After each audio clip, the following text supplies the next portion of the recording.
हजरत नूह अलैहिस्सलाम का सच्चा इस्लामी वाकया, सब्र, तबलीग और तौबा की सच्ची मिसाल। तारीफ़े रब्बुल आलमीन, तमाम तारीफें उस अल्लाह के लिए हैं जो सारे आलमों का पालनहार है। उसी ने इंसानों की हिदायत के लिए अपने नबी और रसूल भेजे ताकि इंसान गुमराही से निकलकर हक की राह पर आए। 1 हजरत नूह का तारुफ। हजरत नूह अलैहिस्सलाम अल्लाह के पैगंबर थे। आप हजरत आदम अलैहिस्सलाम के नवासों में से थे। तवारीख के मुताबिक हजरत आदम अलैहिस्सलाम के बाद सबसे पहले जिन नबियों को नबूवत दी गई वो हजरत नूह थे। आपका नाम नूह बिन लामिक बिन मतुशालक बिन इदरीस अलैहिस्सलाम लिखा जाता है। आपने एक ऐसी कौम को हिदायत दी जो शिर्क में डूबी हुई थी। शिर्क और गुमराही की हालत। हजरत आदम अलैहिस्सलाम की औलाद में तौहीद और अल्लाह का दीन कायम था, मगर वक्त के साथ इंसानों ने अपने नेक बंदों को पूजना शुरू कर दिया।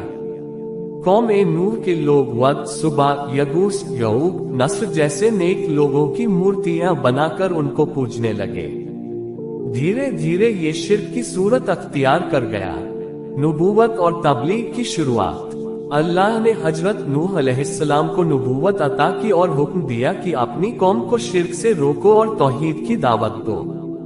आपने फरमाया, ऐ मेरी कौम, अल्लाह की इबादत करो, उसके सिवा तुम्हारा कोई माबूद नहीं। 950 साल की तबलीग। कुरान कहता है, वलक़द अरसलना नूहन इला कौमिही फलबिसा फीहिम अल्फा सनातिन इल्ला 50 आमा। सूरह अल-अनकबूत 14। हमने नूह को उसकी कौम की तरफ भेजा और वह उनमें 950 साल रहे। हजरत नूह ने दिन रात छुपकर और खुलकर अकेले और मजलिसों में तबलीग की, मगर कौम का इनकार और मजाक। कौम ने आपकी बात को न सिर्फ ठुकराया बल्कि आप पर ताने कसे। तुम भी हमारी तरह एक इंसान हो, तुम्हारे साथ सिर्फ गरीब और कमजोर लोग हैं। अगर अल्लाह चाहता तो कोई फरिश्ता भेजता। उन्होंने आपकी बातों को झूठ कहा और आप पर पत्थर फेंकने की धमकी दी। दुआ और फरियाद। हजरत नूह ने बार बार फरियाद की, ऐ मेरे रब, मैं अपनी कौम को दिन रात बुलाता रहा। सूरह नूह। मगर उन्होंने अपनी उंगलियां कानों में डाल ली, कपड़े ओढ़ लिए और घमंड में आ गए। अल्लाह से फरियाद। कई सदियों की तबलीग के बावजूद जब कौम न मानी तो आपने अल्लाह से अर्ज किया, ऐ रब, जमीन पर किसी काफिर को बाकी न रहने दे। सूरह नूह 26। यहाँ से अल्लाह के अजाब का हुक्म नाजिल हुआ। कश्ती बनाने का हुक्म। अल्लाह ने हजरत नूह को हुक्म दिया, हमारी निगरानी के तहत एक कश्ती बनाओ। सूरह हूद 37। हजरत नूह जंगल में लकड़ियां काट काट कर एक बहुत बड़ी नाव बनाने लगे। लोग हंसते, ऐ नूह, तू कश्ती बना रहा है जबकि पानी दूर दूर तक नहीं। हर जानवर का एक जोड़ा। अल्लाह ने हुक्म दिया कि हर जानवर के एक एक जोड़े को कश्ती में सवार करो ताकि अजाब के बाद जीवन फिर से शुरू हो सके। तूफान का अजाब। फिर ऐसा हुआ जैसा किसी ने कभी न देखा। जमीन से पानी फूट पड़ा, आसमान से मूसलधार बारिश बरसी, पहाड़ पानी में डूब गए। पानी का स्तर इतना बड़ा कि वो पहाड़ों से ऊंचा हो गया।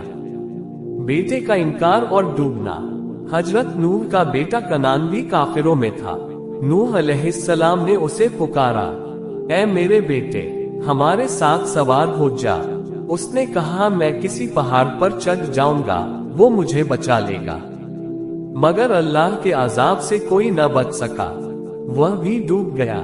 कश्ती का ठहरना और नई जिंदगी। कश्ती 150 दिन तक पानी में रही। फिर अल्लाह ने फरमाया, ऐ जमीन, अपना पानी निगल ले, और ऐ आसमान, रुक जा। कश्ती जूदी पहाड़ पर जाकर ठहरी। नई शुरुआत और इंसानियत का अगला दौर। अब पूरी इंसानियत हजरत नूह के बेटों से फैली, साम, हाम और याफिस। इन्हीं से आगे चलकर इंसानी नस्लें वजूद में आई। हजरत नूह की वफात। आपकी उम्र लगभग 1000 साल बताई जाती है। आपने आखिरी वक्त तक तौहीद की दावत दी। आपकी वफात के बाद भी आपकी कौम को आपकी याद रही और आपको अबुल बशर अस्सानी, दूसरे आदम कहा गया। इस वाकया से सबक। तबलीग करना हमारा काम है, हिदायत देना अल्लाह का। अल्लाह के अजाब से कोई नहीं बच सकता। अल्लाह सब्र करने वालों को अज्र देता है। नेक औलाद माँ बाप के लिए तोहफा है और बुरी औलाद दुख।